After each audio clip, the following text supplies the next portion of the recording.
మాంగళ్య shopping mall ఆర్సీపురంలో Ambedkar statue ఎదురుగా July 12న రాశి ఖన్నా చేతుల మీదుగా గ్రాండ్ ఓపెనింగ్.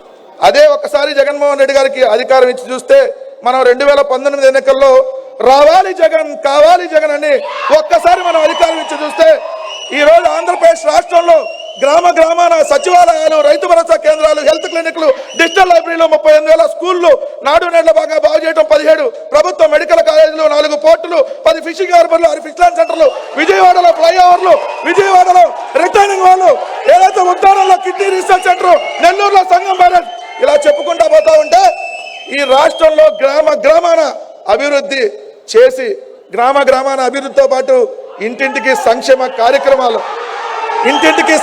కార్యక్రమాలు అందించారే.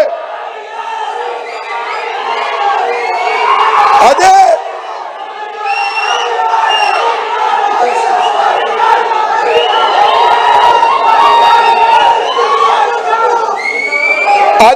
మళ్ళీ 2029లో మళ్ళీ జగనే రావాలి, మళ్ళీ జగనే కావాలి అని మనందరూ ముక్త కంఠం తేలితే ఇంకా ఎంత మంచి జగన్మోహన్ రెడ్డి గారు చేస్తారో మన రాష్ట్ర ప్రజలందరికీ తెలియజేయాల్సినటువంటి అవసరం ఖచ్చితంగా.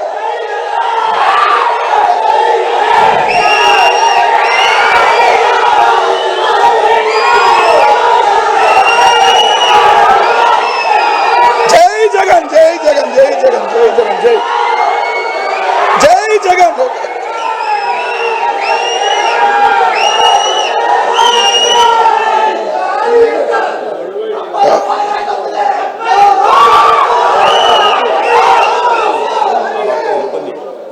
ఒకటి, వైఎస్ఆర్ కాంగ్రెస్ పార్టీ చేసింది చెప్పుకోలేక ఓడిపోయామని చాలా మంది చెప్తున్నారు. కొంతవరకు వాస్తవమే. ఎందుకంటే అవతల పార్టీ వాడు ఏమీ చేయకపోయినా హైదరాబాద్ నేనే కనిపెట్టా, సెల్ ఫోన్ నేనే కనిపెట్టా, ఈ భూమి మీద మనుషులు నేనే కనిపెట్టా, లేదంటే ఎగ్గిరితంతే మోందా తుఫాన్ అటకలి పడింది. సో ఇవన్నీ కబుర్లు చెప్తున్నారు కదా. అందుకని దీంట్లో ఒక మాట కూడా ఖచ్చితంగా చెప్పాలి. హైదరాబాద్లో హైటెక్ సిటీ, ఈ ఐటీ అనేది, ఎందుకంటే మనం ఈరోజు ఈ ప్రాంతంలో ఉన్నాం కాబట్టి ఈ ఐటీ అనేది అసలు ఎవరి వల్ల వచ్చింది, ఎవరి వల్ల ఐటీ ఉద్యోగాలు ఎక్కువ వచ్చినాయి, ఎవరి వల్ల ఐటీ కంపెనీలు ఎక్కువ వచ్చినాయో ఒక్కసారి 2 నిమిషాలు మీకు బోరి కొట్టిన లెక్కలు కాబట్టి చెప్పాలి. కాబట్టి అసలు ఈ హైటెక్ సిటీ అనేటటువంటిది 1992 మే 21వ తారీఖున అప్పటి కాంగ్రెస్ ముఖ్యమంత్రి నేదురుమల్లి జనార్దన్ రెడ్డి గారు రాజీవ్ గాంధీ టెక్నాలజీ పార్క్ అని చెప్పి హైటెక్ సిటీ ప్రాంతంలో శంకుస్థాపన చేసి 200 ఐటీ కంపెనీలకు లేఖలు రాసి 400 కోట్ల రూపాయల ఐటీ ఉత్పత్తులే లక్ష్యంగా ఆ కంపెనీలందరికీ లేఖలు రాసి 4.5 కోట్ల రూపాయలు ఆ రోజు ఖర్చు పెట్టి అక్కడ ఆ హైటెక్ సిటీ అనే దాన్ని తీసుకొని వచ్చారు. తీసుకొని వచ్చిన తర్వాత 9 ఏళ్ళు చంద్రబాబు నాయుడు గారు ముఖ్యమంత్రిగా పనిచేశారు. 9 ఏళ్ళు చంద్రబాబు నాయుడు గారు ముఖ్యమంత్రిగా చేస్తే మరి ఐటీ రంగంలో ఎంత వృద్ధి రేటు ఉందంటే కేవలం 8%. అదే 5 సంవత్సరాలు రాజశేఖర రెడ్డి గారి పరిపాలనలో భారతదేశంలోనే హైదరాబాద్ని ఐటీలో నెంబర్ 3rd ప్లేస్కి తీసుకొని వచ్చి 14% వృద్ధి రేటు చేశారు. ఇవన్నీ మనం ప్రజలకు చెప్పాలి. అదేవిధంగా 9 ఏళ్ళు చంద్రబాబు నాయుడు గారు ఇక్కడ హైటెక్ సిటీ ప్రాంతంలో ఏదైతే ఆయన మొత్తం ఉద్యోగాలు తెచ్చాయని చెప్తాడు కదా, వచ్చినటువంటి కంపెనీలు ఏంటంటే 9 ఏళ్లలో 909. అదే రాజశేఖర రెడ్డి గారు 5 ఏళ్లలో 1584 కంపెనీలు వచ్చినాయి ఐటీకి సంబంధించి. అదేవిధంగా 9 ఏళ్లలో చంద్రబాబు నాయుడు గారు ముఖ్యమంత్రిగా ఐటీ ఉద్యోగాలు వచ్చినాయి 85,945 అయితే ఉమ్మడి ఆంధ్రప్రదేశ్ మొత్తం మీద. అదే 5 సంవత్సరాల రాజశేఖర రెడ్డి గారి పరిపాలనలో 2,64,375 అంటే 2,65,000 ఉద్యోగాలు. మరి ఇప్పుడు చెప్పండి, ఎవరు హైదరాబాద్లో ఐటీని ప్రమోట్ చేశారో, ఐటీని తీసుకొని వచ్చారో చెప్పని అడుగుతా ఉన్నా. అదేవిధంగా చంద్రబాబు నాయుడు గారు 9 ఏళ్లలో ఐటీ పెట్టుబడులు కేవలం 3,533 కోట్లు. అదే రాజశేఖర రెడ్డి గారు 5 ఏళ్ల పరిపాలనలో 13,250 కోట్లు ఐటీ పెట్టుబడులు. ఆయన 9 ఏళ్లలో 3,500 కోట్లు అయితే రాజశేఖర రెడ్డి గారు 5 ఏళ్లలోనే 13,250 కోట్లు. 9 ఏళ్లలో చంద్రబాబు నాయుడు గారు ఐటీ ఎగుమతులు 5,025 కోట్లు అయితే రాజశేఖర రెడ్డి గారు 5 ఏళ్లలో 33,482 కోట్లు.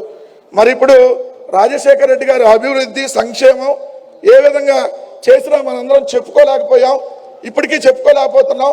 సో అందుకని ఖచ్చితంగా ఈ లెక్కలని కూడా మనం చెప్పాలి. చంద్రబాబు నాయుడు గారి బోగస్ మాటలను కూడా మనం ప్రజలందరికీ చెప్పాలి.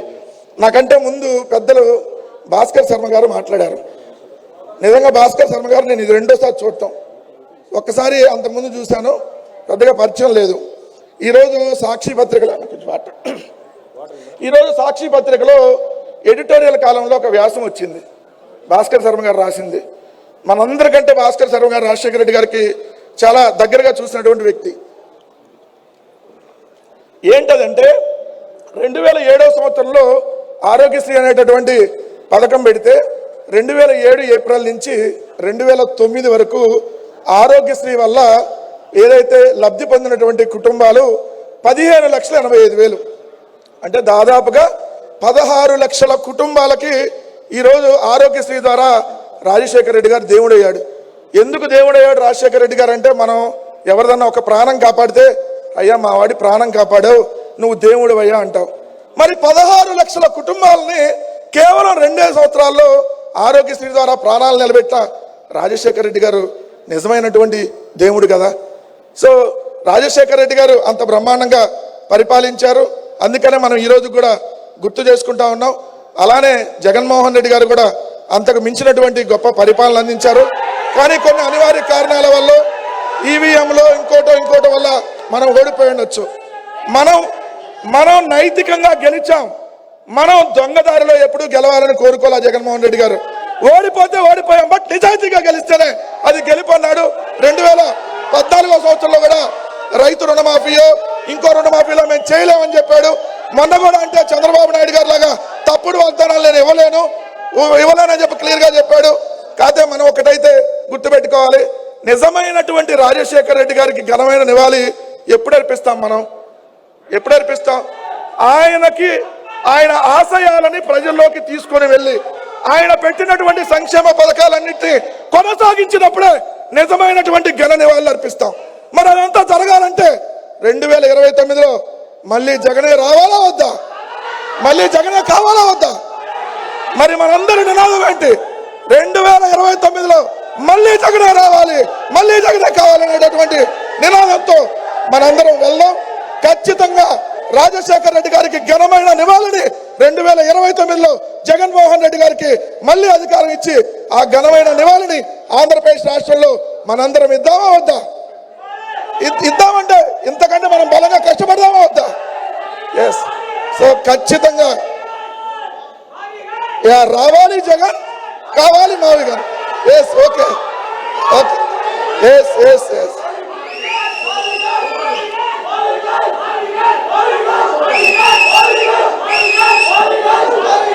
సరే అన్న.